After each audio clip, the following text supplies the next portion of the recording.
Tak tohle je Kalkata, metropole západního Bengálska.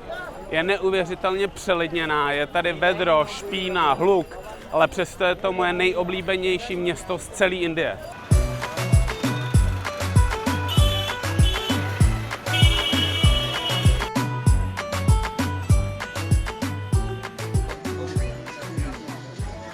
Dorazil jsem do čtvrti Kumartuli. Zdejší sochaři vyrábějí z jílu a slámy sochy pro oslavy svátku Durga Puja. Je to vůbec největší bengálský svátek, oslavující návrat bohyně Durgy do její rodné země. Bengálci věří, že Durga žije během roku se svým manželem Šivou v jeho domě na posvátné hoře Kailáš v Tibetu. Do svého otcovského domu se vrací jen na několik dní v období festivalu. A právě ten jsem přijel do Kalkaty fotit. Trochu jsem se bál, když jsem zjistil, že čtvrť Kumartuli je uvedená v průvodci Lonely Planet jako jedna z turistických destinací. Znám spoustu míst na světě, který to, že napsali do Lonely Planet, úplně zničilo. Tady to ale naštěstí není ten případ.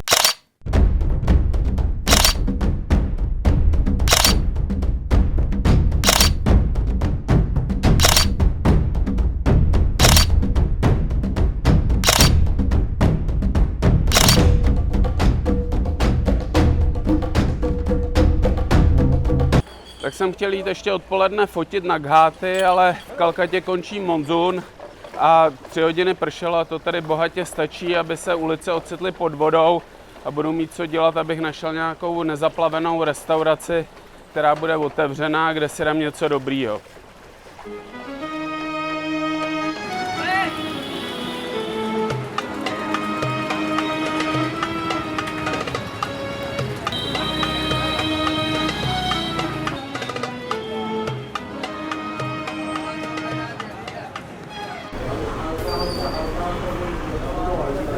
Tohle je moje oblíbená restaurace Arafat, muslimská.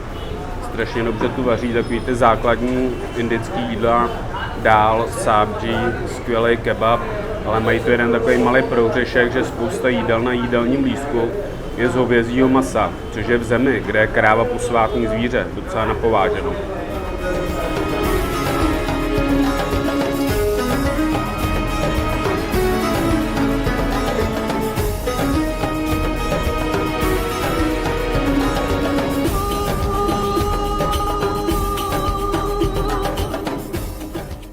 Dneska jsem byl pozván slavit svátek v jedné z nejstarších aristokratických rodin tady v Kalkatě.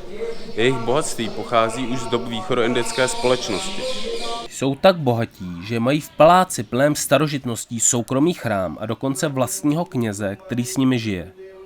Obřadů na uctění bohyně Durgy se tady kdysi účastnil i Mahatma Gandhi, ale rituály jsou staré nejméně 170 let. Asi nejzajímavějším rituálem je Kumari Puja, kdy je jako bohyně uctívána nezletilá dívka nastrojená do nádherných šatů a šperků.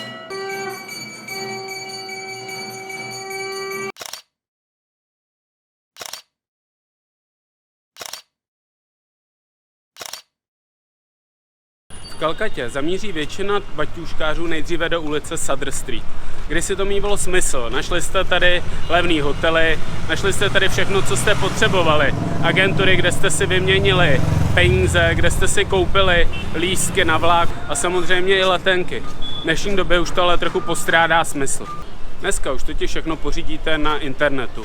Ubytování lehce najdete na booking.com. Pořídil jsem si účet od indické firmy Cleartrip, takže můžu nakupovat jízdenky na vlak, což je v Indii docela velký problém. Musí se nakupovat hodně velkým předstihu.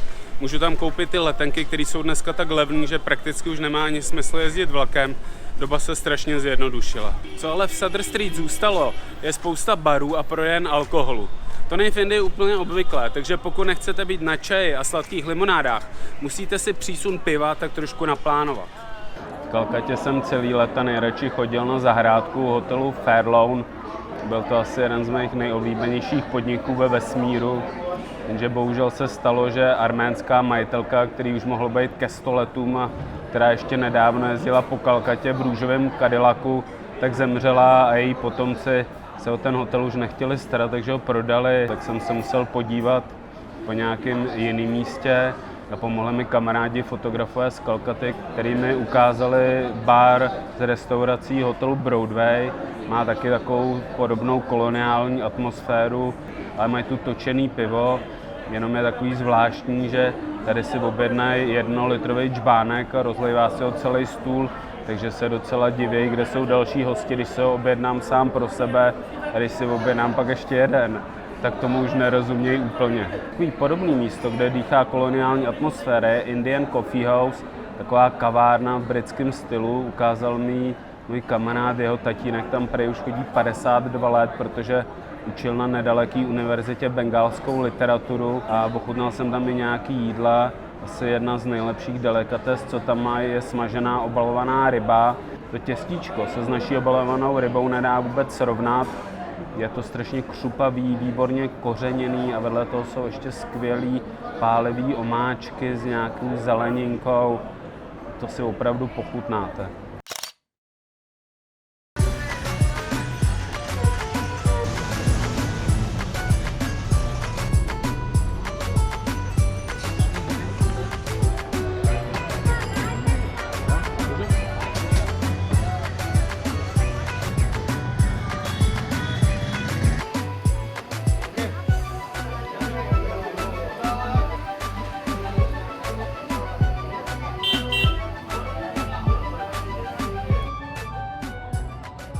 Oblíbenou zábavou Kalkaťanů je navštěvování pandalů, dočasný chrám bohyně Durgy, které vyrostly po celém městě jen kvůli 10dennímu festivalu.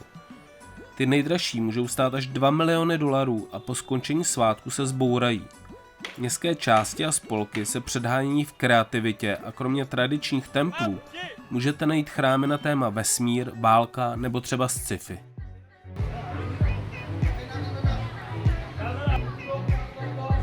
Dneska je hlavní den Durga Púji, ale na focení to zatím moc dobrý není. Tady pán vedle mě mi všechno vysvětluje, jsou to pro ně všechno strašně posvátné rituály, ale zatím žádnou dobrou fotku nemám.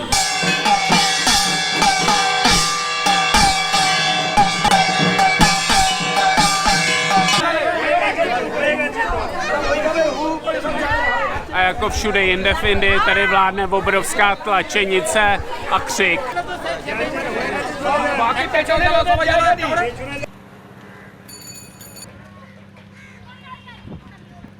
Dneska je poslední den svátku Durga Púja. Všechny ty překrásné sousoší bohyně Durgy, jak zabíjí démona Mahísu, přivážejí sem na břehy Gangy, aby je ponořili do jejich posvátných vod. Jenom tady v samotném Kalkatě je nejméně 3000 velkých sousoší, které se během jediného dne ponoří do řeky, takže to představilo obrovskou ekologickou zátěž.